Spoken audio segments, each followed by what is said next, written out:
and Public Works Committee. We do have a quorum, and we're going to get started. Sorry for the delay. Can we get a motion for the approval of the minutes of the regular meeting of February 14th? Motion to approve. Is there a second? Okay, it's been moved in second. All in favor? Aye. Any opposed? Items for consideration, beginning with A1, the City of Evanston's payroll through February 13th, 2011, $2,522,639.35. Motion to approve. Second. All in favor? Aye. Any opposed? A2, City of Evanston's bills through February 27th, 2011, $2,212,467.23. Can I get a motion and then? Second. Okay, it's been moved in second, but we have the bills list. I think there are hard copies in front of everyone. Take a minute to look at them if you haven't already. Alderman Rainey? When it's time, I have one question. Go ahead, you can go ahead, because I saw them on the computer before I came. A couple questions. Okay. All of them were really answered, but I don't, I don't think your mic is not on. Madam Chairman, I have a question about the bills list. Go ahead. One item is the issue of lift under the housing, I never know what that means, HPRP, the $750 for financial literacy and counseling. I want to know who is doing the counseling, and I mean, what is that? I don't really understand. I know we've been discussing this in Human Services as well in The terms LIFT, of how. LIFT? Well, yeah, LIFT.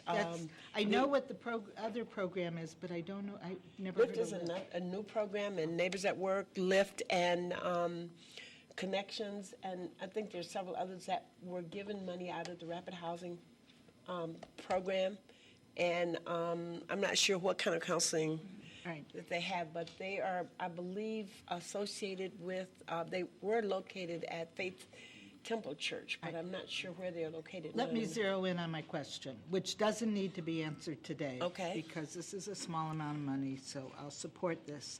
But I want to know the details about who LIFT is. Okay. And who are the people qualified to provide this kind of counseling, and what's the depth of it? Okay. I don't know if Steve Griffin, I thought I saw him, but I know that Alicia is working with it, and so we could ask Steve to, I think they're going to give us a report at Human Services, if I'm not mistaken, about this. Madam Chair, members of the committee, Marty Lyons, Assistant City Manager. Alderman Rainey, since you said you didn't need it tonight, we will make sure you get it immediately, the follow-up of all your questions. Okay, great. I just want to know, how does this fit into the scheme of things? I want to make sure that somebody on our staff is not providing this counseling. I mean, I don't know that we have qualified people to do that. And then the only other question that I have is, where did I see that? Oh, on the taxi coupons.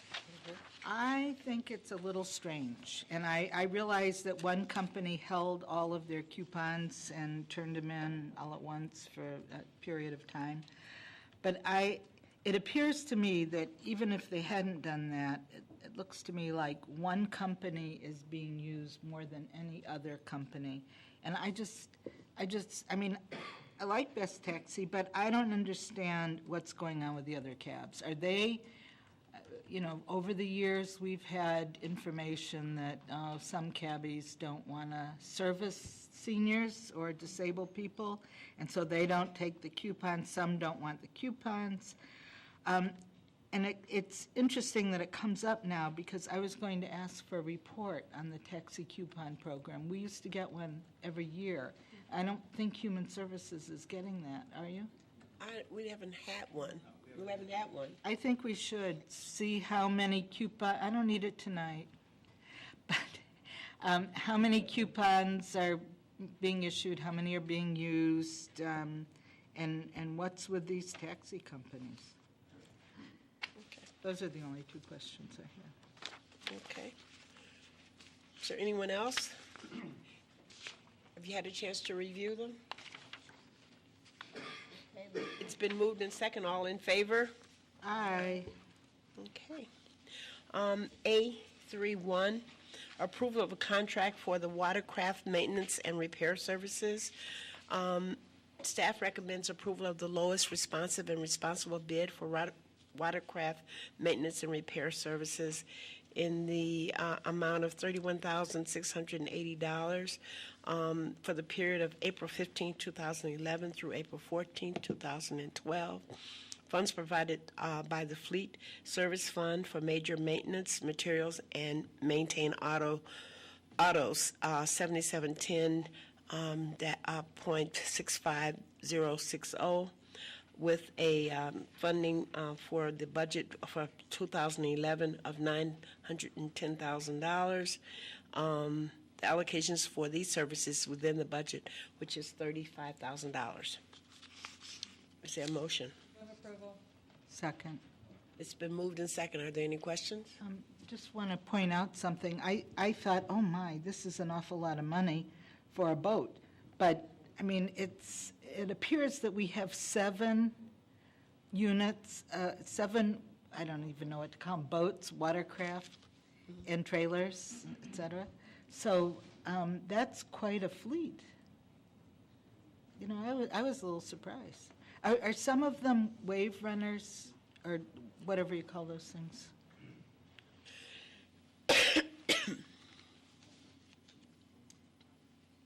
I think it might be helpful for people just to know what they are. Yeah, no, there's no wave runners in this group. Now, I'm not sure if the maintenance of $35,000 includes the wave runners that the fire department uses. But the boats that are with Parks, Recreation, Community Services used for the aquatics camp, we have no wave runners. But some of these boats are for rescue, aren't they? Well, we do have a 22-foot Zodiac that is the primary rescue and recovery boat that we use.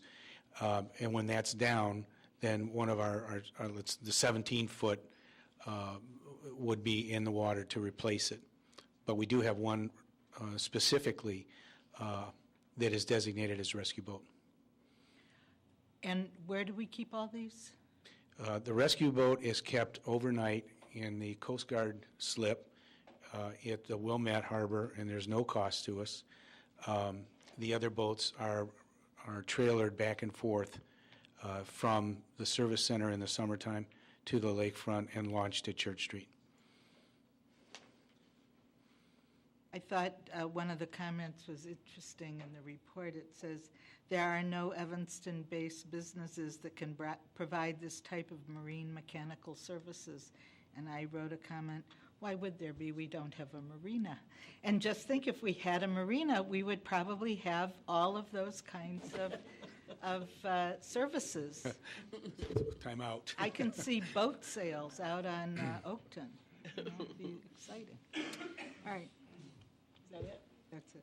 Okay, it's been moved and second. All in favor? Aye. Okay. A3.2, approval of the single source street sweeper repair. Staff recommends pre-approval of repair expenses associated with a biannual inspection, overhaul, and required repair of street sweeper number 667 in the amount not to exceed $24,000 from Standard Equipment Company.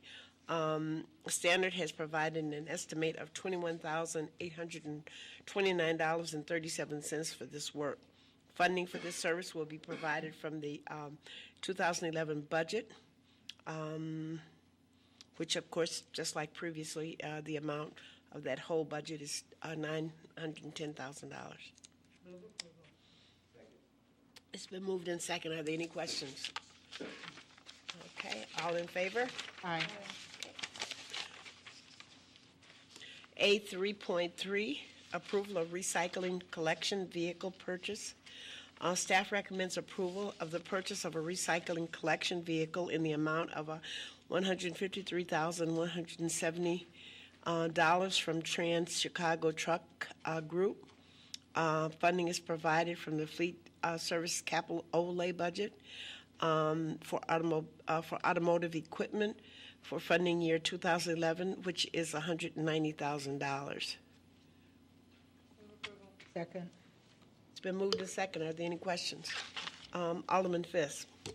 Yeah, I'd like to ask staff if we could get an opinion from them about hybrid vehicles over the life of a vehicle. What is determined to be both most cost-effective and most green, most fuel-efficient? And I only mention this because I drive a hybrid vehicle, and it's about 5 years old, and the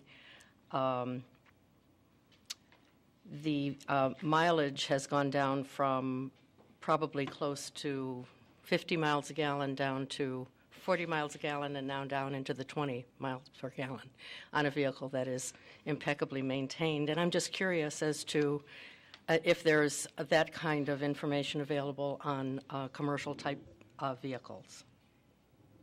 Yes, ma'am. Lonnie Jeske, Manager Fleet Services. In response to your question, we did do some research, and there are some hybrid-type vehicles for solid waste and recycling. When we looked at them, they're design-build type units. New York has some. I believe the city of Chicago is getting ready to take delivery of one. It's a brand-new technology where they convert kinetic energy into a receiving tank. And what this does is it propels the vehicle forward as it moves forward, making pickups. The downside of this unit is that in order for this to truck with the capacity in the storage tank for this kinetic energy, you only get about 50% of the capacity because the lot lines here in Evanston are so short, 30-foot, 40-foot lots. To get the full package out of this and to get the full capacity, you need like 100, 125-foot lots where it moves up, it builds up this kinetic energy, it gives you the oomph, so to speak, to move you on. But we did explore it fully, and for a like type of vehicle, the price tag would have been about $390,000. So it's very expensive. As unlike a conventional sedan where we're probably paying maybe a 40% premium, this is like double. So I hope that answers your question. Thank you. Okay, any more questions? All in favor? Aye. A 3.4, approval of contract award to International Piping Systems Incorporated for the main library's chiller replacement project. Staff recommends approval. Excuse me, to International Piping Systems in the amount of $258,300. Second. Are there any questions? All in favor? Aye. A3.5, approval of the renewal of the annual Oracle's maintenance and support agreement. Staff recommends approval to renew an annual sole source maintenance and support agreement with the terms of March 1, 2011 through February 28, 2012 with the Oracle Corporation in the amount of $140,800. Payment is quarterly in the amount of $35,200. Move approval. Is there a second? Are there questions? Okay, if not, all in favor? Aye. Okay.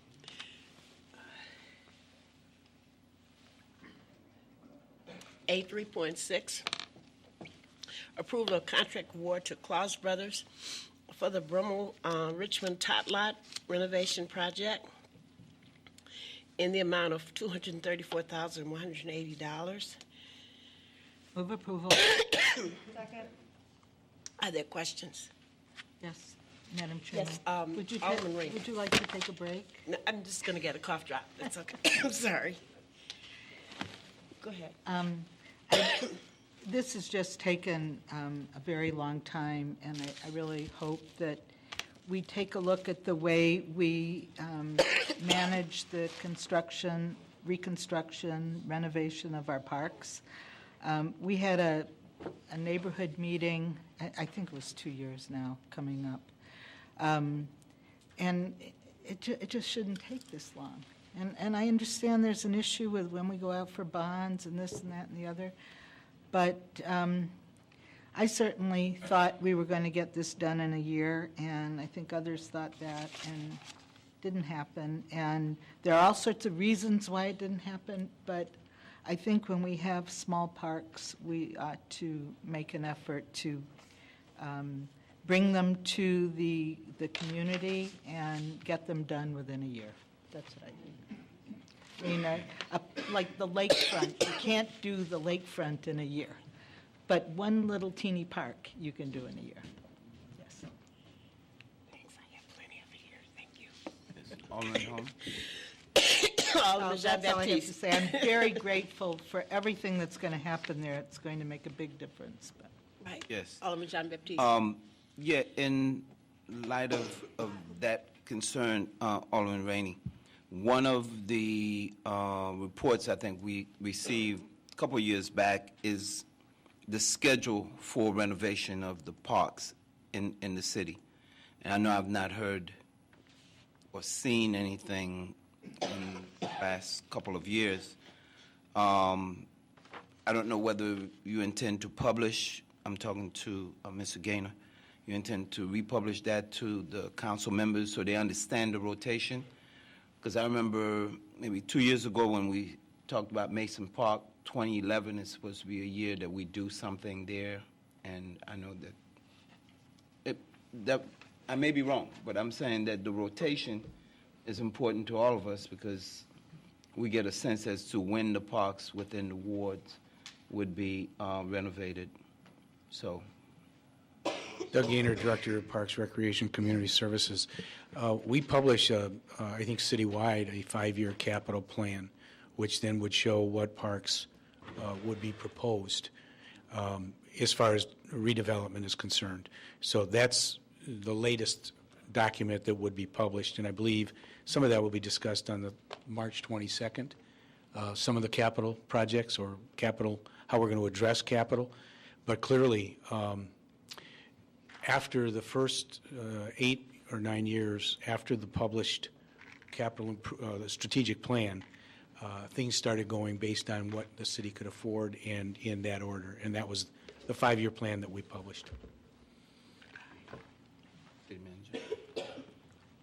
And Alderman Holmes, and members of the committee, Alderman Jean-Baptiste, there's really not very much in your capital plan for parks over the next 12 months. I think this and perhaps one or two others is pretty much the extent I'm looking at staff one more.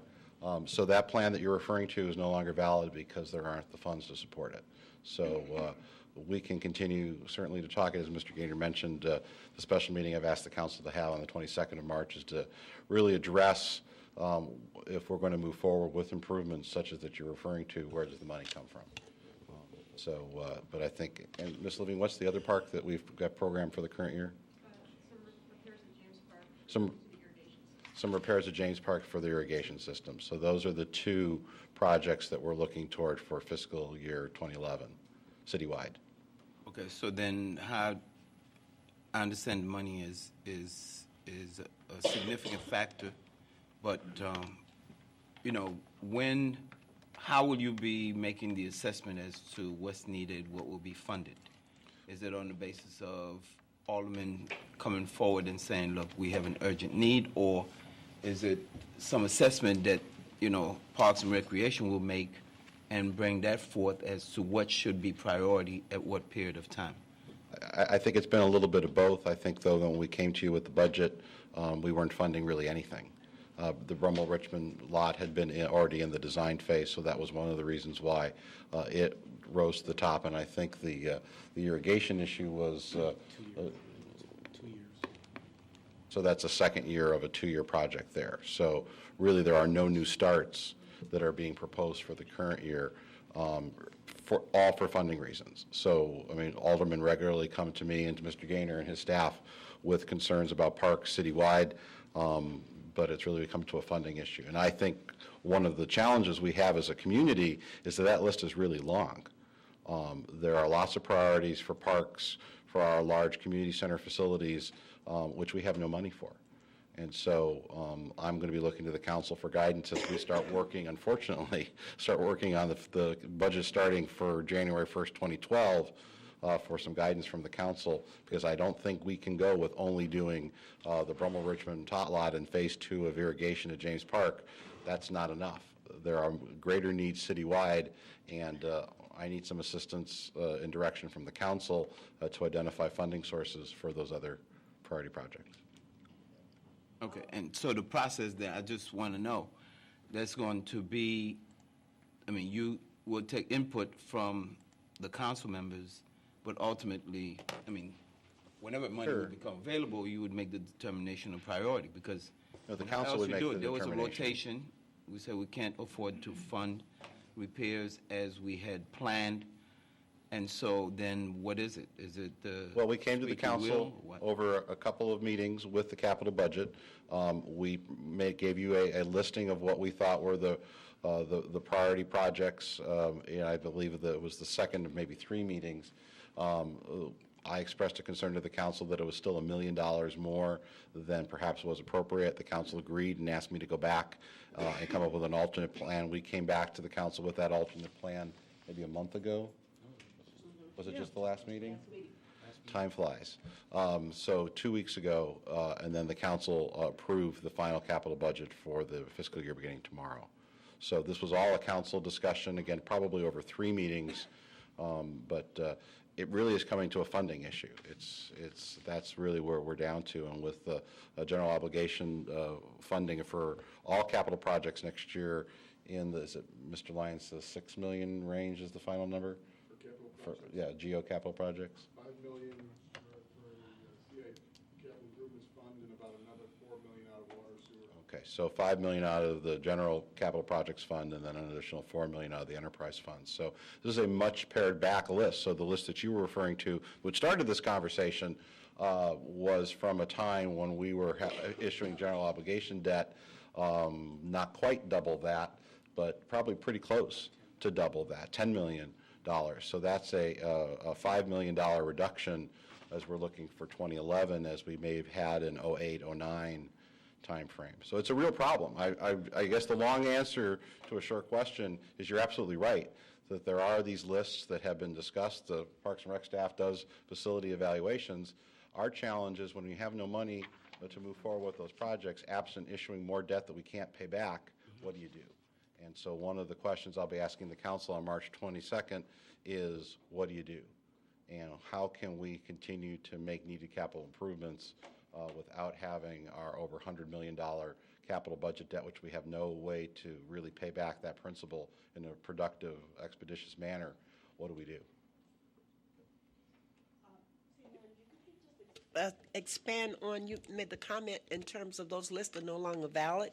Would not those lists stay as they are? Because I know I'll have people at Fireman Park wanting to know what's going to happen with them, because we were on the list, and hopefully we should have had the park renovated in 2011. They understand that we don't have money, but I would hope that, you know, they would stay in line where they are now when money becomes available. So how does that work? Well, and I think Alderman Holmes, members of the committee, that's a challenge then for the council, because in the time that has passed since those lists were identified, other problems have arisen. And so not to say that those priorities are not valid priorities. I think the council is faced with even a greater list. And so it may very well be the council decides if those were identified as a problem in 08, 09 to be taken care of in 10, 11, 12, that's fine. But I think over time, other facilities have bubbled to the top, or bubbled to the list, maybe not to the top, and so that has to be taken into the mix. The great challenge is there's not enough money to do any of it. Right. And so if there's not enough money to do any of it, and the priorities and the needs in the community are still great, what's the council's best direction on how to tackle the problem? Alderman Rainey has a question. Well, I don't have a question, I just have a comment, and that is, I don't want anybody to misunderstand. Actually, the Richmond Brummel Park tot lot, as it is today, I think is much better than what we had talked about at our original meetings. I think all of the items on the wish list are in the budget. So I'm thrilled with the outcome. It's just, my point only was the process getting there. And how do we make it a little more efficient? And I realize there's some money issues involved, but it probably would have been better not to have begun meeting with residents so early and wait until the point in time when we knew we were going to be able to carry it out in a year. That's all I'm saying. And Chair Holmes, Alderman Rainey, I couldn't agree more.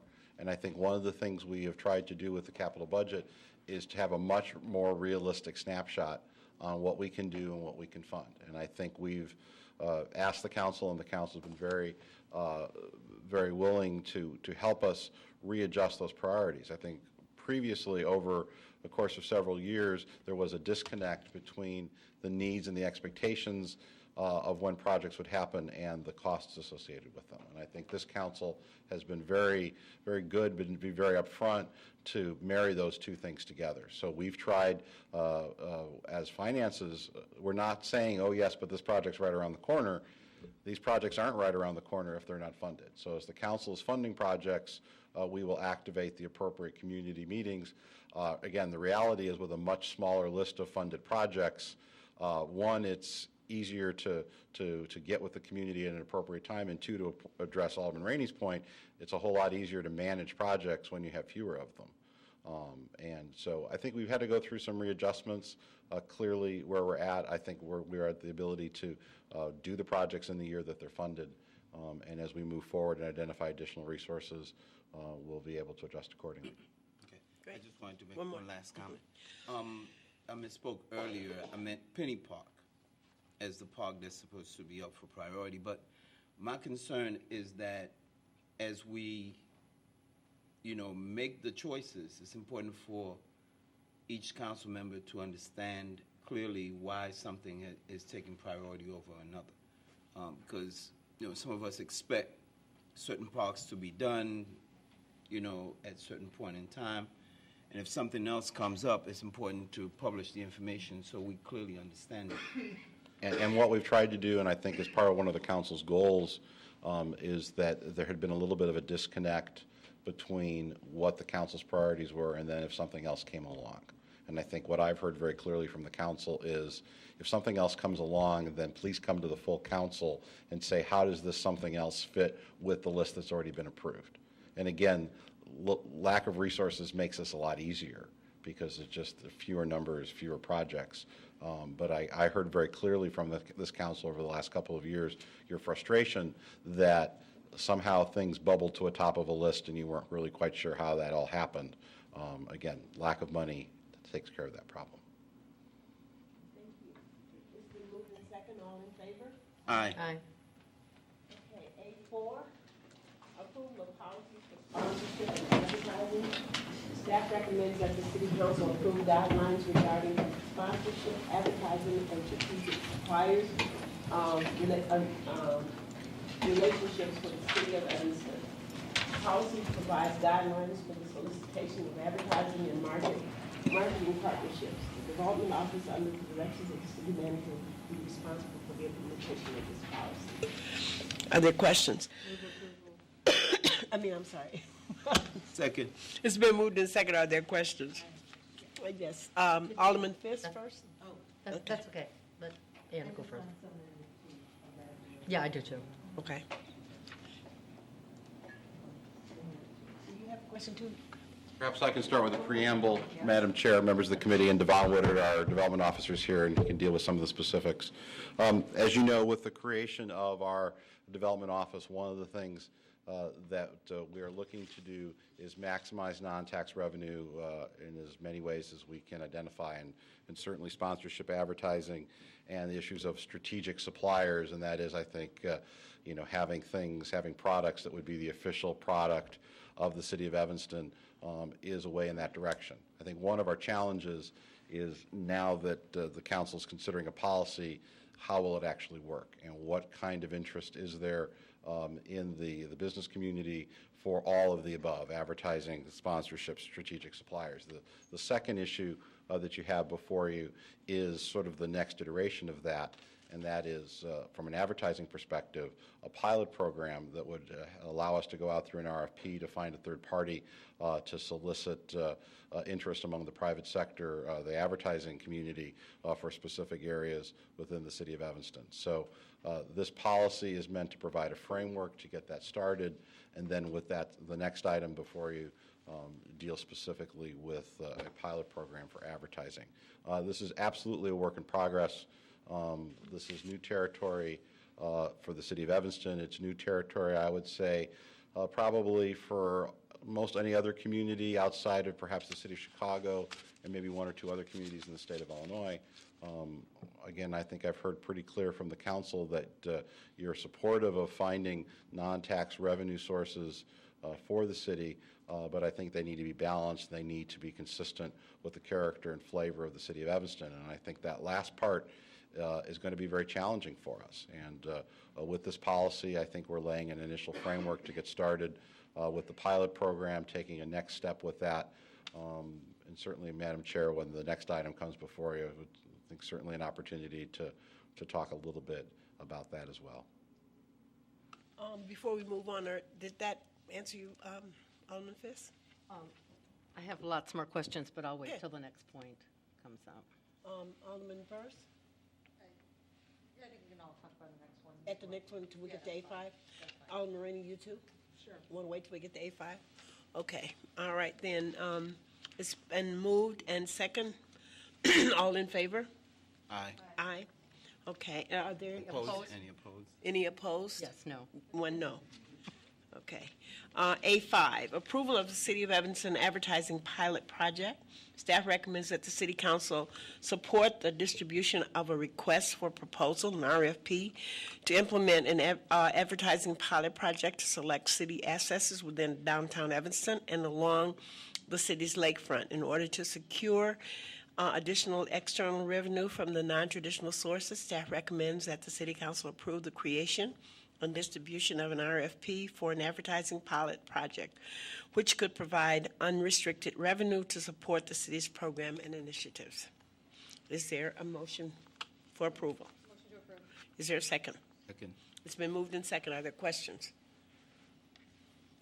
Comments? Alderman Fisk? Yes, could you just explain to me what's your view on how this will appear? I mean, Sure. I can imagine in the worst-case scenario, advertising plastered all over anything that's standing that belongs to the city Sure. of Evanston. I'm sorry? Read to the flashing. Madam Chair, Alderman Fisk, members of the committee. Again, Mr. Woodard's here, but since I see you're in a rambunctious mood this evening, I'll take a start, and Mr. Woodard can support from there. The first item, again, was a policy on how to move forward. Now we're asking to take that next step. And as we looked at opportunities for advertising within the city of Evanston, two areas that I think would pique the interest of the private sector are areas on our lakefront and areas within the downtown. So once we've made that determination to come to you for those areas for a pilot, we then look to see what opportunities made sense to us. Again, Mr. Woodard, as you know, has some experience working in the Chicago Park District, so has had a little bit of experience in the efforts that the City of Chicago and the Park District have made. So a lot of these are things that you would already see in the city of Chicago and from a lakefront perspective, and other communities with a lakefront, beach house temporary naming rights, beach house on-building signage, lifeguard stand signage, lakefront trail mile marker signage. The next area that we thought was an opportunity was in the downtown, and again, we're proposing that we would look at recycling and trash receptacles, 2 to 4 digital information kiosks, and these digital information kiosks, I think in other communities, take a variety of forms. Most of them have some sort of a video monitor on them. I think at one point, certainly earlier in time, it was more of the sort of the dot matrix type of display, but I think in many communities now you're seeing sort of the flat panel screen type monitor. The size of these, this lectern, for example, is pretty much a common size that you might see in a community, but more in a either a circular or sort of cylindrical size. So we have areas there, parking garage, vacant storefront signage, parking garage deck signage. And again, I think that's kind of self-explanatory. So our thought was, okay, here's some areas that may make sense. So what would be the next step? As we've looked at other communities around the country that have done this, we've discovered that many have used third parties who are in this business to solicit on behalf of the city these opportunities. So we're proposing that we would go through an RFP process to select that third party. We would involve members of the downtown Evanston folks. We have talked with Carolyn Delutri, who's, needless to say, very interested, and I would probably also say concerned about this. I think she's concerned from an aesthetic standpoint as well as a competition standpoint, because the downtown Evanston folks have had a very successful banner campaign where they've made quite a bit of money selling advertising on the banners in the downtown. So our thought is, let's go forward with the council's concurrence, see what the marketplace is out there, see if we can identify a vendor who would be willing to work with us, come back to you once that vendor is identified, and then work with that vendor and come back with some more specifics as to what this would look like. I think once we identify a vendor, we'll have a better sense of what the marketplace is. This is a little bit outside the box, and I think while companies see the value in larger communities such as the city of Chicago, communities our size, certainly in the state of Illinois, this is something unique and different. And so my recommendation to the council would be to allow us to take this next step forward, continue to meet with stakeholders, continue to come back to the council, and see how far we can get. If this is viable, then I think the issues of community standards come into play, what makes sense for Evanston, what doesn't make sense for Evanston. And quite honestly, members of the committee, if it's not viable, I would rather we cross this off our list and put other resources toward other things. As you know, Mr. Woodard's also working on a police and fire foundation. He's also working on a group to support our federally qualified health center. So if advertising can be part of that mix, great. We'll continue to pursue it. If it cannot, either because there's not an interest in the marketplace or because community standards would indicate this doesn't make sense for us, once we get to some very specifics, then we won't.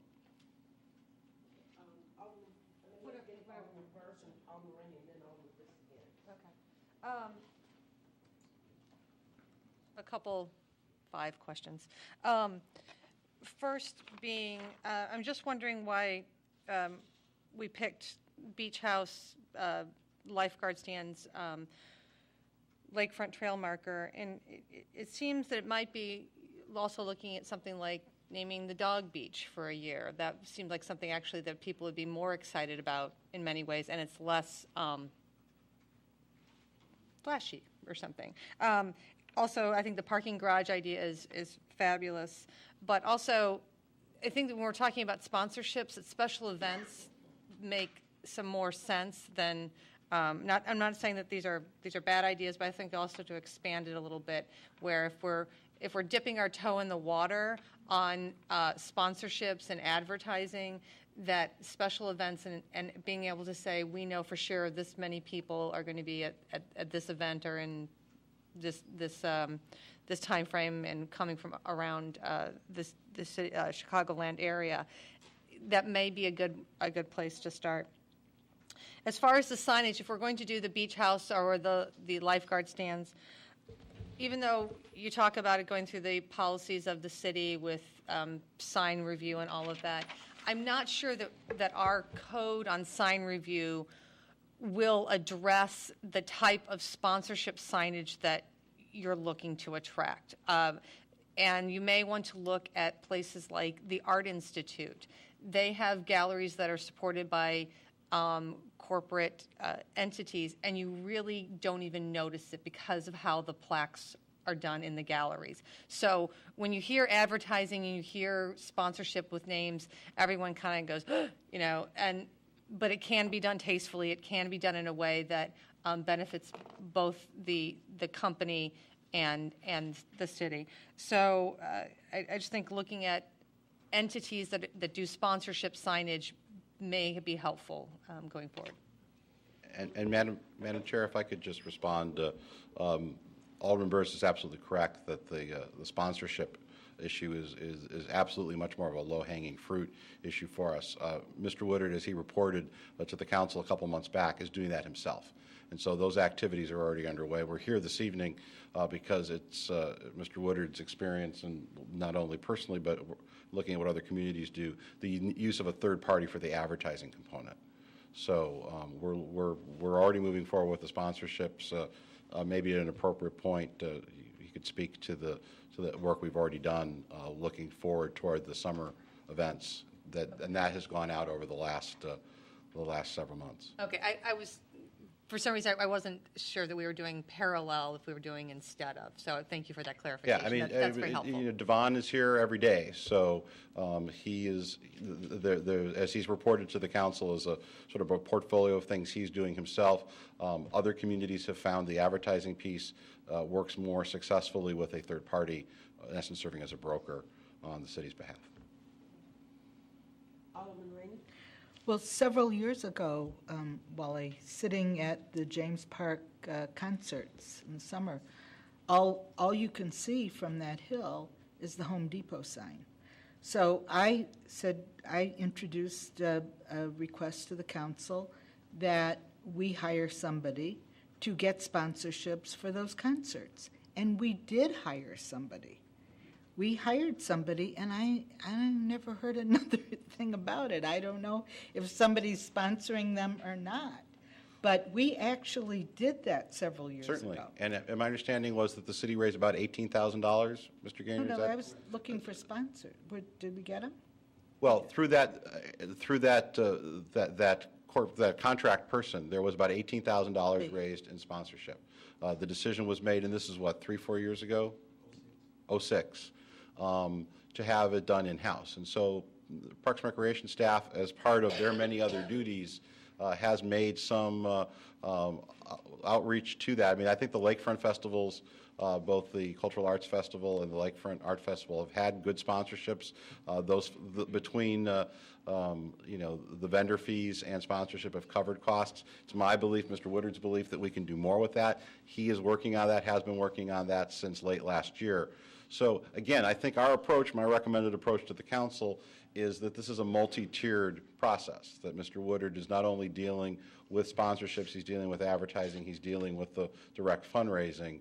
So while we had a contractor dealing specifically with advertising for some of our parts, or sponsorships for some of our parks events a few years back, 5 years ago now, we are doing that plus more. We're just here this evening before you because of this one specific component of the overall plan, which our experience tells us, talking to other communities, that having a third party help with specifically the negotiations for advertising makes sense. So, for example, and I just want to get this idea out, one of the things that I've heard people talk about at park renovation meetings is everybody always wants either a water feature, which we've never given them, which I think would be fabulous. That would just be the most wonderful thing for somebody to sponsor. And second of all, fountains, drinking fountains, that also have the ability for dogs to get water, you know, the little one Sure. on the bottom. So those are two things. Not having anything to do with this, but a request for a report on the status of bus shelters. Yes. Please. It just seems to go into outer space. Every time we do something with bus shelters, the bus shelter issue disappears on us. Oh, there you are. Yes. Director Robinson can give And you a I date. did send a list in, and, like months ago. It's on the next council agenda for discussion, ma'am. Really. Yes, March Another 14th. discussion, okay. Well, we're coming with the list. We're coming right. with the list for final direction. Thank you. And there was a lively discussion at the 9th Ward meeting last week on that very subject, and They can all be in the 8th Ward. I really don't care. and the if residents of the 9th doesn't Ward, I want think, would be them. very happy to have that happen. So 9th Ward doesn't want them, we want them. I don't want to speak for the ward alderman, Oh, but and the that's certainly 5th what I heard from her constituents. Thank you, Madam Chair.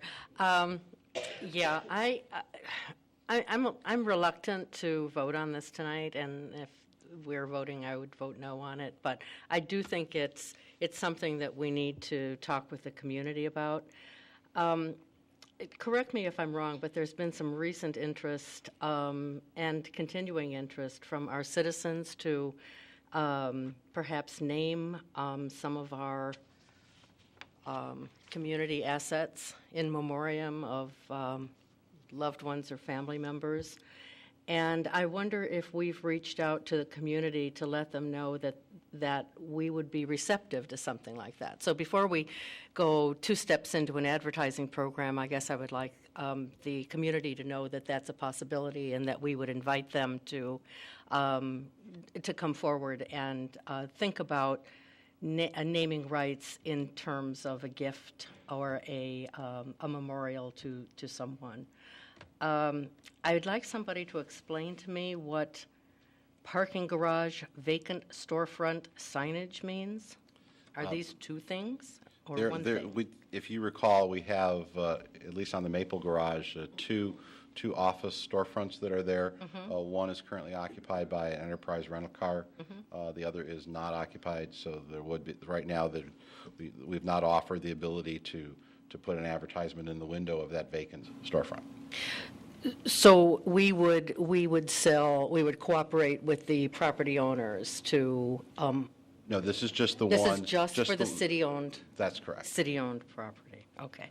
So if people who had vacant storefronts, for example, wanted to have advertising, we would perhaps allow them to negotiate for advertising in their windows? That's not contemplated under this, no.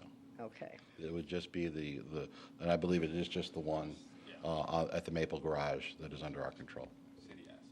And in terms of Fountain Square, we would perhaps look at naming Fountain Square for an individual? Is that, And again, I think or a one of the corporation? challenges when you go down the road of looking at sponsorships, advertising, corporate relationships is where are your boundaries? We are facing, again, I think, a multi-million-dollar deficit in the year beginning January 1st, 2012. It is only the 28th of February. I'm hoping to give the council maximum number of options as far as balancing the budget. And the only way we're going to know how viable issues of advertising and sponsorships are as far as community standards go, because I think in Evanston, the community standards are extraordinarily important in this area, is to begin the process of examining what the marketplace will allow. I think the naming of facilities, parks, I think offering benches and water fountains are all part of a larger plan, but I think that other communities have found significant revenue in advertising. We will not know if we can find significant revenue in advertising if we don't go out and ask first. And then once we get a sense of what the sweet spots are in Evanston, then I think it takes a community dialogue to decide, is the amount of money that might be generated worth whatever change to the landscape of Fountain Square or any place else is? Because my guess is that's not a slam dunk answer. I mean, if we say we're going to make $50,000 a year from an electronic kiosk that's going to have advertising and it's going to be, 2 of them on either side of the fountain, will that be enough money to say, okay, that's a good thing? Is it $100,000? Is it $5,000? I don't want to be able to look to next year's budget and say, okay, we're going to put in $100,000 for advertising if we have no idea what the market will bear. And so I think part of this is to say, we have an issue. The council has generally been supportive of us exploring opportunities that are non-tax revenue. This is the beginning of that exploration. Right, and I think it's good to look at all opportunities, and I'm happy that you brought this forward to us. It's just, I think, for right now, I think it's taking 2 steps forward when we could take 1 step forward. Alderman Grover. Thank you, Madam Chair. Jane Grover, Alderman.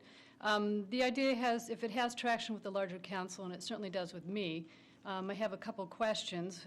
One, would the existing advertising that we already have in the city be folded into this program and come within the policy? I'm thinking the scoreboards at James Park, for example. Certainly, and Mr. Woodard is working with Parks and Rec staff on that. Right. My other point would be that the kind of advertising we're talking about seems of a non-permanent nature. That is, if community standards change and we decide that it's too offensive to community standards to have some advertising in certain places, that it can be removed. Which gets me to my third point, which is really a question that I would probably amend the proposed policy as to the eligibility of the businesses who could be part of an advertising program or partnership because of the community standards issue. Community standards do change. There is a pretty clear statement of our community standards in our zoning code, in the city code, and I'm suggesting that perhaps we limit the ordinance, or this policy, for businesses that are not eligible to operate in Evanston under existing code would not be eligible to participate in our advertising program. Itself being a statement of community standards, and I'm uncomfortable with the vagueness of a policy that refers to amorphous community standards. I'd rather it not be subject to challenge for vagueness. Can I follow up on something? Go ahead. You want to add to what she's saying? Yeah. I You just got a want to question for me? No, I want to add, Alderman Grover's comment was about businesses that fall within the zoning categories or something.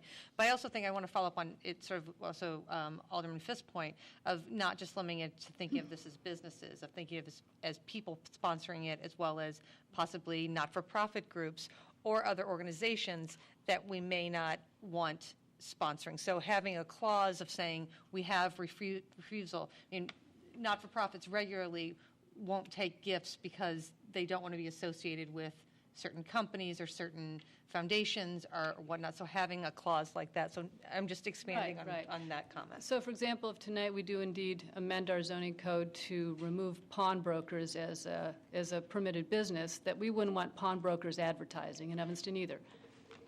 The code reflecting what businesses are permitted. Thank you, Alderman Burris.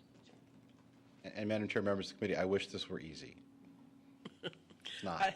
And I think that it's worth taking these initial steps to get a sense if these dollars are real, and if they are real, that relieves some tax burden to our residents. And if we can do it in a way that meets community standards, I hope that the council would support us in at least taking the steps forward to investigate this.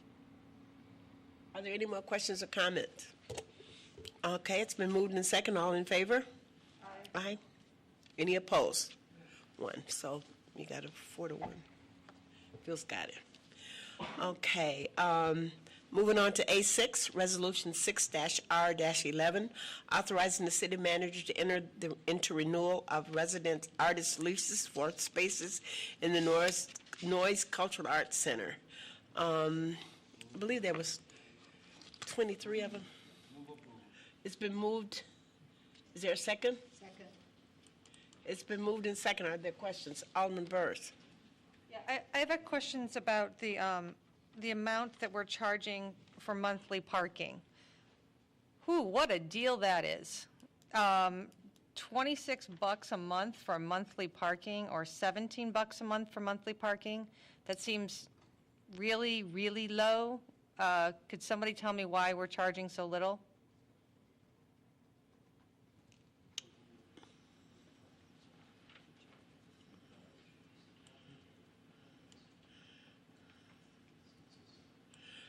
I thought I had, there's 23.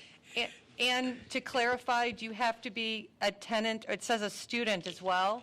So really, you can take a class there, get a $17 a month parking permit, and hop on the purple line, and you now have negated going down to the downtown garages and getting a monthly permit. I know I pay double that in a monthly permit here in Evanston, so I don't understand why we're selling the farm here. I understand, Doug Gaynor, Director of Parks, Recreation, Community Services, Alderman Burris, I believe the fee that we're paying is consistent with the other fees for some parking lots, number one. Number two, if you are a student, then you get to purchase the parking pass. If you're not a student, you're not permitted to get a parking pass. Define student. Well, as you know, many of the artists in the Noyes Cultural Arts Center provide classes, and then they have students that are attending that they are teaching. And if you're a student, then you can purchase that pass. If you're a non-student, in other words, I can't walk in and purchase a pass and get on the purple line, as you used as an example, unless I am a student in classes at the Noyes Cultural Arts Center. Okay, so you can sign up for a class. I'm Pay not your sure- fee. Right, I'm not sure how much they are. It's still cheaper to sign up for a class year-round, pick the cheapest class you want, never show up, which would be, pay the $17. I would like to know what other surface lots, what they're costing. This just seems really low and taking away from the revenue of the downtown parking garages possibly. So Well, could I find out what the other surface lots? We can give you a report back. I just think to do this is leaving money on the table. Ricky Voss is here, and maybe he can enlighten or respond to your question.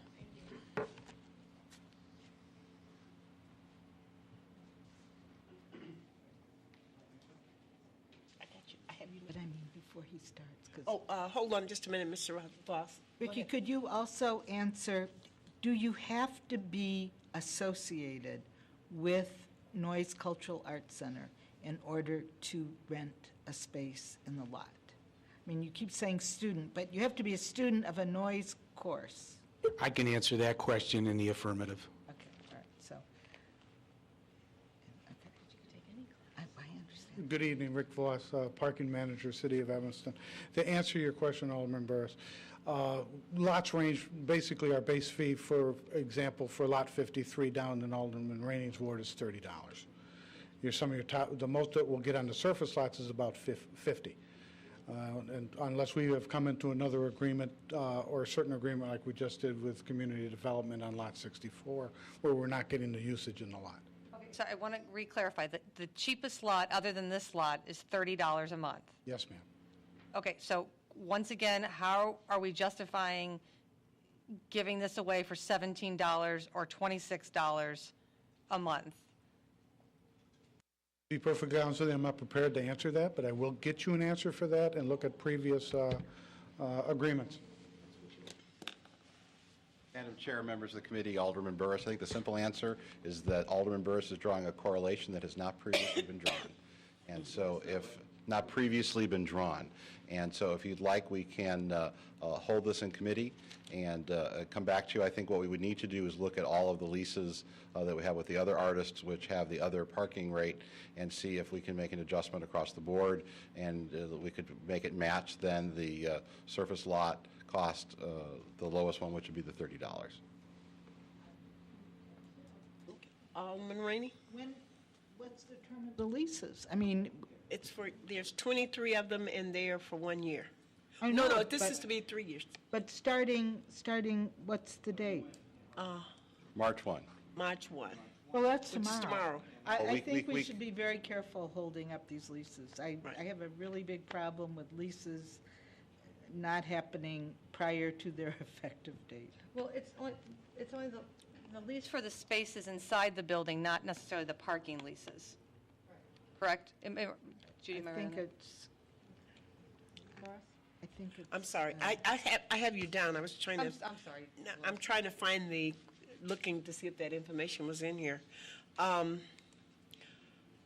Alderman Fisk, go ahead. Yeah, thanks. I just want to make sure that what we're going to be looking at is we're going to be looking at all the facilities that provide classes and associated leases for both space and parking. and compare all those together. Is that right? Why? That's not my understanding of the Okay, committee's what are we direction. doing then? My understanding of the Talking about committee is noise. concerned about the leases at Noise. Noise right We now. would have other arrangements where there's leases, but not subleases at the Lighthouse Landing properties, but that's not a sublease issue. And I Yeah, don't know that there's an issue with parking specifically per space, because there's only the one master tenant at the Lighthouse Landing property. Right. I mean, I don't know off the top of our head that there are any other leases that we have, subleases that we have for city property that also have a parking component. No. Well, So I this- just want to make sure that everybody's handled equitably.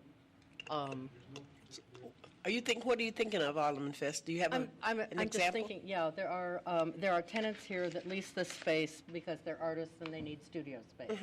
And they also offer classes. And obviously, the people that they're offering classes to are getting a parking benefit that is very advantageous. And my concern is there anywhere else in Evanston that has a similar situation? And if there is, we should look at that as well. No, there isn't another There's no- situation there's no similar to that. situation like this. Okay. We only had the one cultural arts center, so, So if there were other classes or something. right, okay. I don't Also- s- I don't see where it says in the lease that they're entitled to this parking. Does it say that? That's what I was trying to look for. Yeah. I can't find that. It's not in the lease, though, is it? I'm sorry. The parking is not in the lease. If you look at Appendix D, Appendix D, okay. it says parking lot number 51.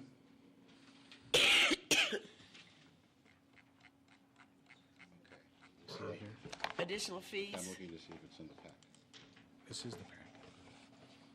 Oh, this is the lease.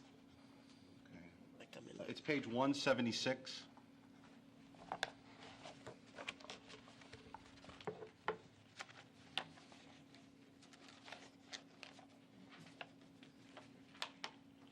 That's page 176. I'm a dinosaur. So as you see, it's $26 monthly fee for each permit for leasehold and subleasees, $17 monthly fee for all non-leaseholders, and a $5 daily fee for each permit. And in addition, in this particular lot, Mr. Voss, could you estimate how many meters there are in this lot? A dozen? A little bit more than that, I think it was 18. 18? And there's how many spaces in the lot total, approximately? 35, I believe. Okay, so of the 35 spaces, about half of them then have meters. And I think, are some of them restricted for other purposes or not? Most of them are just the 2-hour meters. Okay, so they have the 2-hour meters, and then you have the parking by permit only. And that was specifically done for the strip mall there. Okay. So Alderman Burris? I just don't understand how we're talking about doing sponsorships, we're talking about putting advertising on things, and this is low-hanging fruit, and we haven't looked at this. I mean, it may not be a ton of money, but it'd be probably 5,000 more per year, maybe more. Or if we put them all as meters, long-term meters, that's more dollars.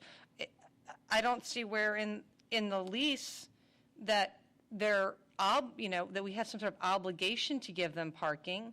I'm not sure when, you rent a spot somewhere, a building, that you are obligated to a parking spot at a reduced rate. This includes some leases. Pardon?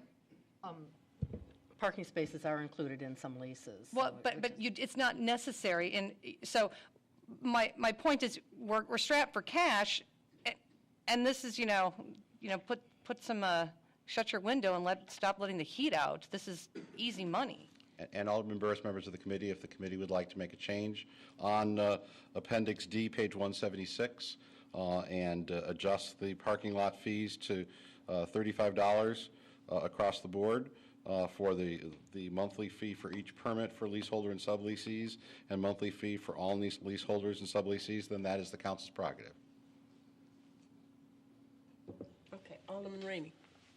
Have the tenants been given these leases to review? Yes. They have. So we're going, I completely agree with you. I just think our timing is very bad. And, Not giving the information until the last minute. well, right, I mean, the tenants have the leases to review to determine, whether they want to rent it or not. I don't know how we can give them an amendment to the lease the night before they're supposed to sign it. Maybe we could put an amendment on the lease saying, beginning in 12 months, this is going to be your new rent. Right, but I agree, I mean, part of the issue is why are we given this as usual, last minute, and not time to make, an informed decision? And, why weren't Parks and Rec looking at this? Why, we're losing money, why aren't we looking at every option? And why were we given this the day before the leases are supposed to be signed? And Alderman Burris, members of the committee, the answer for that is that we try to be as business-friendly with these tenants as possible, and the difficulty sometimes in dealing with each and every one of them, making sure that they're aware, has necessitated it being this late. It's our fault, my fault, and I apologize. Just taking the recommendation of, a suggestion of Alderman Rainey, this lease goes into December 31st, 2011. Just 10 So months, just 10 months. So why can't we say that beginning January 1, that the lease for the parking lot or parking permits will increase by whatever dollar we decide? So we're giving them plenty of notice. They know that, and we can go from there. And Madam Chair, if you'd like to amend that, to make an I'm just amendment to asking Appendix D. if, I'm trying to get the feel of the council. Is there, how do you feel about think we that? have That we this. could recommend that? Go ahead, Alderman Fisk. I have a question for Ricky. Where are you? Oh, there you are. Can you tell me if there is resident permit parking only along either Maple, is it Maple? I know there is along Sherman. There's the meter parking along Noyes. But where the restricted parking is in that neighborhood? Maple is extending from Foster all the way to Noyes is a restricted area. So Okay. right along by the cultural center, it is restricted. Okay. I would support notifying the tenants that as of the end of their lease, that we're going to be looking at market rates for rents for the parking lot, but not holding up leases. Not at at, this not at the end of their lease, at the end of December 2011, because the lease will be for 3 years. Is that correct? Okay. Well, it I mean, says, that's in what- the summary is very clear. It says they're renewed annually, although it's a 3-year lease, renewed annually to allow for options for fee increases and to gain approval of tenants' current year community service proposals. So I just think we should In just go for October, tell them December. the rent's going up. I mean, Tell them that's- tomorrow if the council so moves. Tell them tomorrow, whatever. Alderman Second, Burrs. I second Oh, that- it's that been, proposal okay. anyway. Moving Yeah. in second. Okay, so we're making that recommendation to notify the tenants as of December 31st that as beginning January 1, 2012, that their parking permits will be increased. Is that it? Yes. Okay. To All right. whatever number. It's been moved in second. All in favor? Aye. Okay. Moving on to A7. So this is- Authorizing the general obligation bond reimbursement. Staff recommends approval of Resolution 12-R-11, by which City Council would authorize that payment relating to funding year 2011 capital improvement plan project expenditures up to $10 million be reimbursed by the subsequent 2011 general obligation bond issuance. Total cost of this funded would be from the bond issues are equal to $9,693,500. Second. Is there a second? Second. It's been moved in second. Are there any questions?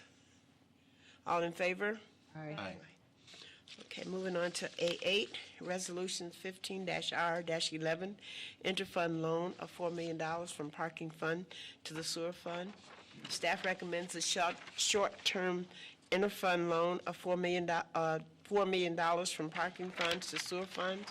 This short-term loan is a temporary substitute for the general obligation bond approval to be issued 2010 to 2011 per the October 11th, 2010 sewer system report, which is attached. I think you all read that. In order to save on debt issuance costs, the GO bond to fund sewer operations will be combined with the total 2011 capital improvement GO bonds issuance schedule for the spring of 2011. Move approval. It's been moved and seconded. Are there questions? Okay, all in favor? Aye. Oh, I have a question on that. Oh, okay, Alderman Rainey. Not so much on the vote that we just took, but it says that the parking fund net cash and investments as of 2/22/11 is $16.5 million. What is, I don't know, do we have cash? I mean, is there cash, how much do we have in cash? That's what I really want to know. Marty Lyons, Treasurer, members of the committee, Alderman Rainey, that is an estimated cash amount on that date. So that's different than fund balance, but that is cash in the bank. And when you look at that, if you're thinking that seems like a large amount, thinking of the parking committee and the parking and transportation group, a lot of that money would be set aside for reparations, future renovations, replacement of parking facilities, including the decks. So the reason that those dollars have been accumulating in the parking fund is replacement of facilities, which in turn produce those revenues and keep right on rolling. Okay. Okay. Any other? Okay, moving on to A9, Ordinance 8-0-11, amending City Code subsection 8-5-3D to prohibit depositing of yard waste in any street, alley, or public place. Staff has recommended introduction of Ordinance 8-0-11 to prohibit yard waste from being deposited in public places, including streets and alleys, and to establish a fee schedule for violating the proposed ordinance. Can we get a motion? I don't like this. All right. Moves on. There you have a second. Okay, Ordinance A10, Ordinance 9-0-11, amending Title 9, Public Safety, Chapter 5, General Offenses, Section 23, Noise Prohibited, and other sections of the City Code related to landscaping services. Staff recommends City Council introduction of Ordinance 9-0-11, amending City Code subsection 9-5-23D, noise prohibited, and other sections of the City Code relating to landscaping services. Staff recommends revising the language of the ordinance to read any leaf blower machine to include both electric and gas-powered leaf blowers. Yay. Is there a second on that? I mean, is there a motion for that? No? You know, until we start talking about eliminating lawnmowers, I mean, all lawnmowers almost are gas-powered, especially the ones that the leaf people use. I mean, how much, nobody's enforcing this anyway. It's just ridiculous. The problem isn't the use of gas blowers. That's a problem, and I fully support the ban that we have for the period of time we have. But the problem is people using those blowers at that time, we're not able to stop them. All we're going to do is add another form of blower. It's not the electric blowers that are going in the ban time. It's the gas blowers. And it's gas blowers and all blowers when the ban is in effect. So this is just sort of touchy-feely. shutting up people who are complaining about leaf blowers, when the problem is we haven't figured out a way to stop gas blowers from violating the law during the period that they're banned. That's the problem. How is this going to help anything? You could put $5,000 fine on these. It's not going to do a thing. By the time the cops come, if they come at all, and God knows they have better things to do, the leaf blower's gone. Come on. I'm sorry. I know it sounds cynical, but the fact is, this is not going to help at all. Alderman Burrs? I want to echo that as well. And in addition to the former one about the yard waste ordinance, it's not that I think we think it's not good to put your leaves out in the street, and it's not good to have really noisy blowers, but the enforcement issue is we're putting ordinances on the books for no apparent reason because they're not being enforced, really. I agree with the ban on the gas leaf blower, and that's a pollution issue for me. The noise piece of it, they're noisy, but I have a car across the street from me that has this huge muffler, makes tons of noise. The police came out and went, whatever. We really can't do it unless we're out there with a decibel when he's running, doing it. And you have someone, calling, pretty regularly, and it's like, well, no, we can't do anything. So why are we putting stuff on the books that's never going to be enforced? So I just can't go with it here. Well, maybe what we should do is consider banning them all, because it's not just the noise, but it's the whole idea of them blowing leaves everywhere, other than where maybe they should just rake them up and take them away. Alderman Baptiste and Alderman Fisk. The other issue is, do we want to continue to put that kind of pressure on entrepreneurs who may have adjusted themselves and gotten some electric blowers, or homeowners who have done that? I mean, I can understand the effort to try to diminish pollution in the city, but come on. I mean, folks who are using these blowers are entrepreneurs for the most part who are doing work, or homeowners who have tried to comply. So I don't think, even when we get to the point of enforcing, effectively, I really don't think we should go after the electric blowers at this particular point in time. So, Alderman Fisk? Yeah, I agree with the comments that have been made before. I think, leaf blowers are here to stay. It's cost-effective to the people who are providing the service, and it's been years since I've seen anyone raking their leaves that it belongs to a service other than a private homeowner.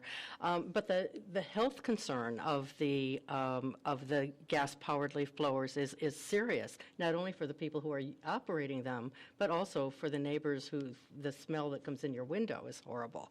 And I think that it's good to move people away from the gas-operated leaf blowers to electric, and hopefully they will be healthier for everyone. But I don't know where this came from, and I don't think it's appropriate. Madam Chair, City Manager? let me fill in that this was not something we dreamt up because we wanted to dream it up. We were here before you based on complaints that we received last fall from residents complaining about the noise issue. Certainly the council has addressed the environmental issues, but they complained about the noise issue. And I don't know if it was a Call of the Wards issue that came out in October or November, specifically with the perception, at least from some residents, that the ordinance was trying to be skirted by the increased use of the electric leaf blowers.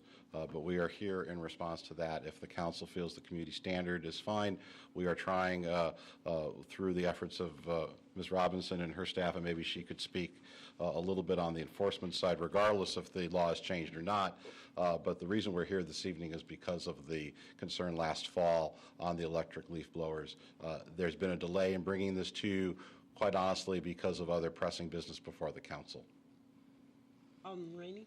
I'm going to suggest that our Public Works Department, which does an excellent job in newsletters, et cetera, notifying the public of things, place a letter, a warning letter in the water bills, advising homeowners that they should instruct their landscapers and whoever does their lawn, their husband, their wife, whoever, that gas-powered blowers are not allowed during certain times of the year, and that, you know, I don't care if you want to increase the fines. I don't know how many people we bring before administrative adjudication for leaf blower violations, but if you want to increase the fine, that's fine with me. But going further than that, you know, I think is just a waste of time. And I would move that we remove this from our agenda. I second that. Oh, okay. Director Robinson? Good evening. To follow up on what City Manager Bobkowitz was explaining with regards to enforcement, I would agree that with regards to leaf blowers, by the time the police get there, oftentimes the blower's gone, the landscaper's gone, et cetera. We made some changes to several public works supervisors and the crew leader job descriptions so that they have the ability to enforce, as well as community development would also, those inspectors would also be able to enforce. We felt that the streets employees in particular are the ones that are more likely to encounter it, and in fact some of those employees are the ones that would make those phone calls to the police department so that they would be there to actually enforce. And with regards to the yard waste in the street, when residents blow, and it does happen, and we have issued notices, they put their yard waste in the street. They're not putting it in the bag. They're not putting the stickers on the bags. And we saw an increase in the amount of yard waste that we collected in the street after implementing the sticker program. So, that just so you know the background as to why that is there. Again, Madam Chair, members of the committee, we're trying to respond to the council's direction. If you feel community standards something different, that's fine. We're just trying to, this was an issue regarding the electric leaf blowers that was brought up by the council end of last year. Alderman Rainey. Well, to go back to the ordinance regarding leaves in the street, I mean, I'm not going to support this no matter what, but it really allows for us to fine people who don't clean leaves out of the street that are dropped there by a tree. It does not require that you blow them into the street. It says where the presence would constitute a nuisance to others or a potential or actual, blah, blah, blah. Any person who violates shall be liable for the offense. Leaves could fall, they don't have to be deposited there, or accumulate, it says. And you know, in the fall around here, leaves accumulate in the street without anybody blowing them there. So it just, you know, public pressure, notices to people that they're not to do that, those are the kinds of things that we need to do. I'd prefer to see our public works people and others who are out in what we used to call fleet watch be reporting street lights out, traffic signals out, and graffiti all over town, which obviously they're not doing that for the most part. So neighbors will be quick to call and report somebody violating the leaf blowing ordinance or the, you know, sweeping leaves into the streets. Okay, any other comments? Okay. There's a Alderman- motion. There's been a motion. There's It's a been motion, second. yeah. All in favor? Aye. Opposed?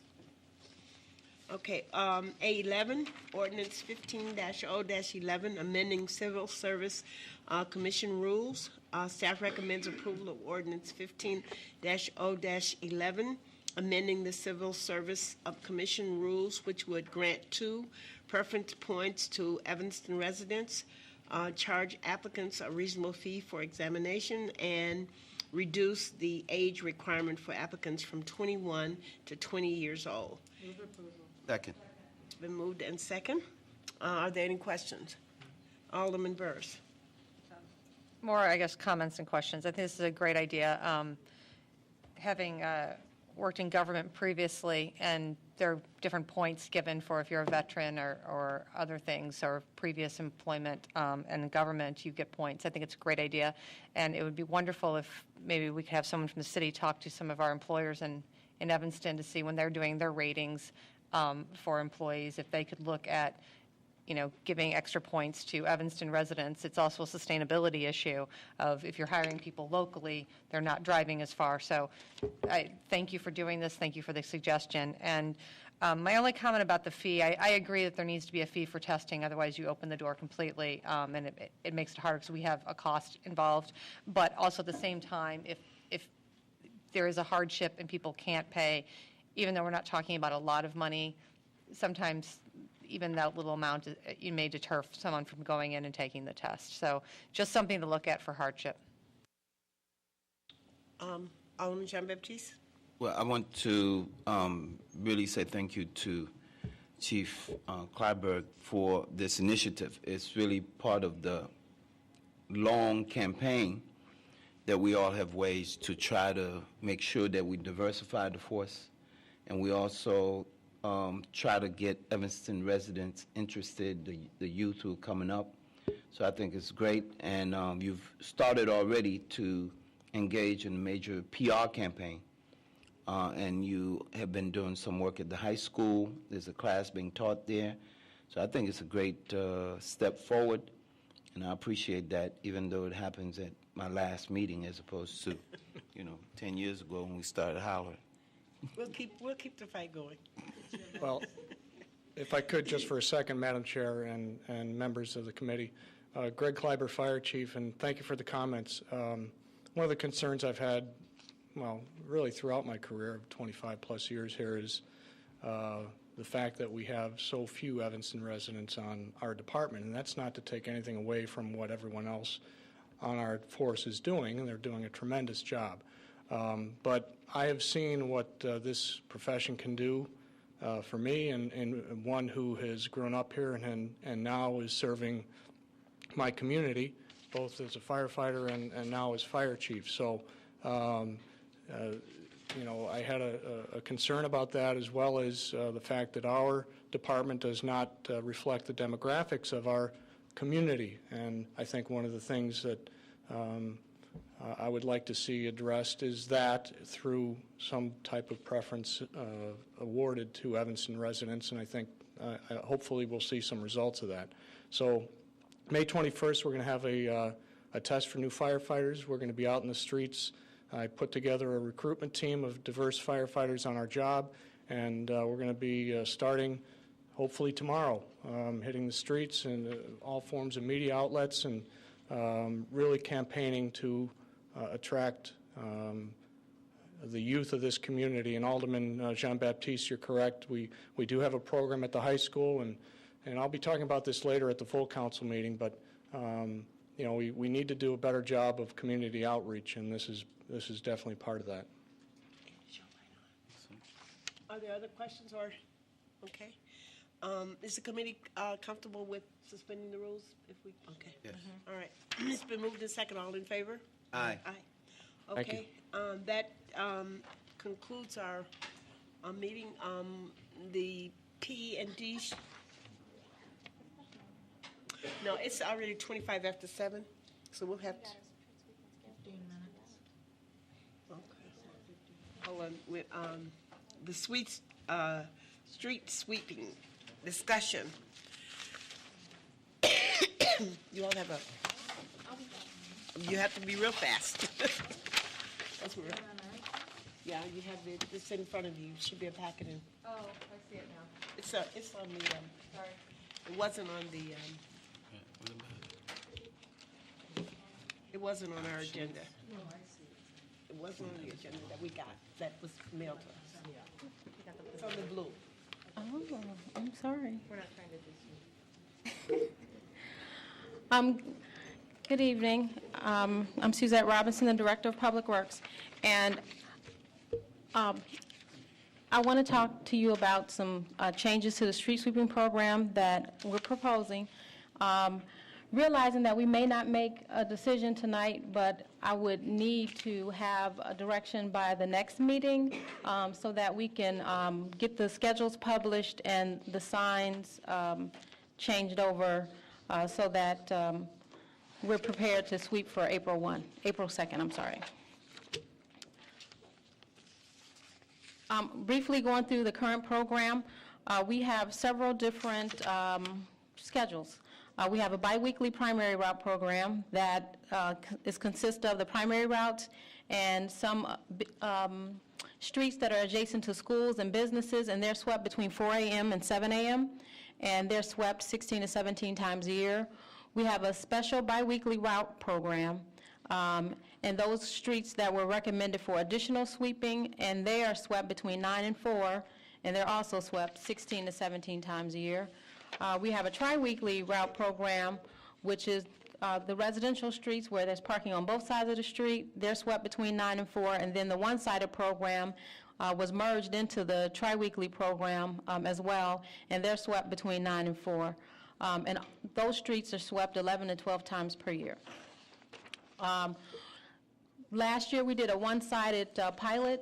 Some residents requested that they wanted to be able to keep their cars in front of their home. So they requested to be able to park on the opposite side of the street where there is no parking. So we allowed that to happen as a pilot, with the understanding that compliance was going to be very crucial because of the limited width. It would be very difficult to have parking on both sides of the street.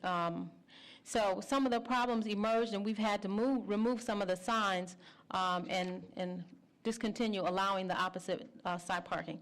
So some of the things that were raised as a result of our current program, we got a lot of complaints from residents that the map was way too confusing. There were too many schedules. It was hard to follow. The printed material were too hard to read. We got complaints about poor compliance, particularly pertaining to the one-sided program. The multiple schedules makes it difficult for drivers to follow. We have too much sweeping for one-sided streets, because if you recall, the one-sided street program, they were only swept 6 times a year previously, and they went from 6 to double, basically 12. So a lot of those people really those residents believed that they needed to be swept as often. And poor compliance on the one-sided streets, restricted emergency access. Fire truck can't get down the street. If they don't park close enough to the curb, then all of a sudden we are in a situation where school buses were stuck, fire trucks were stuck because compliance wasn't there. And then not enough parking was also a huge issue, which is why the one-sided program was on its own separate schedule, because there's just not enough parking if we do everything at the same time. So we have a couple of options that we would like for you to consider. The biweekly program, we're proposing to leave as is, but to either add the biweekly special routes to this schedule. Those routes are currently being swept between 9 and 4, so they would move to 4 a.m. to 7 a.m. And in the at your disposal newsletter that I gave you, if you open that up, that last section, you'll see the special sweep on the end down there, and those are the specific streets that would move to 4 to 7. And that last column all the way over to your right is the special sweep. We're also proposing that we eliminate the one-sided streets from the tri-weekly program, and we go back to sweeping them once a month on their own schedule, but we would sweep them based on the first Monday, second Monday, third, or fourth Monday, which would be posted on the signs, and then they would be swept 8 times a year. Previously, they were swept 6, so they would still get 2 additional sweeps for the one-sided. The options of this impact is by adding those additional streets to the biweekly program, We're increasing the noise in the early morning hours in residential areas. We will reduce the number of street sweeping schedules, and the special sweeps will get the same number of sweeps that they currently get, meaning that if they move, they'll still be getting swept 16 to 17 times a year. The tri-weekly program, the impacts to that, by removing the one-sided streets, the schedule will be easier to follow. The one-sided streets, as I mentioned, would be signed first Monday, second Monday, eliminating the need to change signs. If you remember, that was one of the core reasons why we made the changes in the first place, because we didn't want to spend $5,000 plus the man hours to go through and change all the signs when we had the dates on there. So this would also increase the amount of alternate parking available on all days by moving the one-sideds to Mondays. We sweep the rest of the streets Tuesday through Friday. And as a result of doing this, this would reduce the number of one-sided sweeps from 11 to 8. Option 2, we would move the special sweep, instead of doing it biweekly from 4 a.m. to 7 a.m., we would actually merge the special sweeps into the tri-weekly program. And so they would go from getting swept 16 to 17 times a year to 11 to 12 times a year. And then the one-sided program would still be eliminated like I described before. It would still have its own separate program, first, second Mondays, swept 8 times a year. The impacts of this, the biweekly route, there would be no impact at all. It would stay the same. The tri-weekly, as I mentioned, would be reduced from 16 to 11. The schedule would be easy to follow, and all the other changes that I mentioned before relative to the one-side sweep apply in this recommendation as well. So the staff recommendation is option 2. And option 2 will result in us having 3 distinct color-coded readable maps that depict each individual sweep program. For the biweekly program, we would have, they're swept Tuesday through Friday from 4 to 7. The streets would be highlighted in yellow, and the table would identify the sweep days that would match up with that schedule. The tri-weekly program, same scenario, except the streets would be highlighted in red. And the dates would be listed. And then the one-sided program would have its own map, and it would be color-coded to based on first Monday, second Monday, third Monday. Very easy to follow. You could just click on it, and you would know what day to move. The sign would be in front of your house first Monday, and you know just to move on the first Monday, unless it's a holiday. And now, I'm done. Yes? What about, I'm sorry. Alderman Fisk? What about streets that are being swept weekly? The only streets that we have that are swept weekly are downtown, and they would still stay. Okay, streets right now that are being swept weekly are going to remain. That's correct. I know Sherman Avenue north of downtown is swept weekly. Well, and it's part of our downtown route. So our downtown route gets swept weekly. That goes all the way up to Central, I believe. No, I don't think so. I have more of a question about street sweepers in general. What do they really do? I mean, I know that it sounds like a really, they go on the street and they sweep the street. What do they pick up? What do they move along? I don't, I see them go down rarely, and I'm not sure how much really they do to benefit that street. I mean, it doesn't look all that different than a little water is thrown down. So I'm just wondering of the cost-benefit analysis on this, and do you have any ideas for any municipalities that have gone to no street sweeping? So or they sweep the street and then next day trash is back out again. So I'm just trying to figure out if, a block wanted to say, our block watch, we don't want street sweeping. We're going to take care of cleaning up our block because we don't want to keep moving our cars and getting ticketed. To answer your question, the street sweeper, it has a vacuum. It doesn't just put out water. It actually has brushes and vacuum, and it sucks up quite a bit of debris. And especially in the early spring and in the fall, we can barely go 2 blocks and the sweeper is full. We have to put dump trucks out in the neighborhood. There's just that much debris. And it is very important for our sewers. If we don't clean the streets, all of that stuff gets clogged and the streets will flood. So that is the main reason. And when I did the presentation a year and a half ago, I mean, we sweep for two reasons. The primary reason is for our sewer system. The secondary reason is aesthetics. I mean, the city looks very clean because we sweep our streets on a regular basis. And if we didn't, believe me, there would be a tremendous amount of trash along the curbs. As far as other communities, I don't know of any other community that doesn't sweep.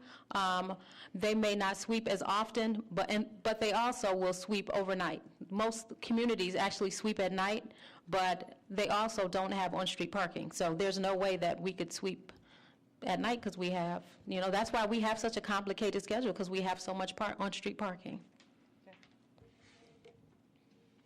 Are there other questions, comments? Can we just call you? No, I'm sorry, that's the one from last year. So I just gave that to you as an example. I wouldn't publish a schedule when I haven't talked to you yet. That would be a little presumptuous of me, I think. That was just to give you an example of what the schedule looked like and some of the problems that we encountered in just having the multiple schedules. And then that sheet didn't match up with what was online because that's in black and white. Online it was in color, so it was just very confusing for residents. So yes, by all means, if you could think about the proposal and let me know. You need to have an answer by the, next meeting. Yes. Okay. Any other? We're way over. Okay, thank you. I believe P&D will start in 15 minutes, which should be 10 minutes. Oh, I'm sorry. Motion to adjourn. It's been moved.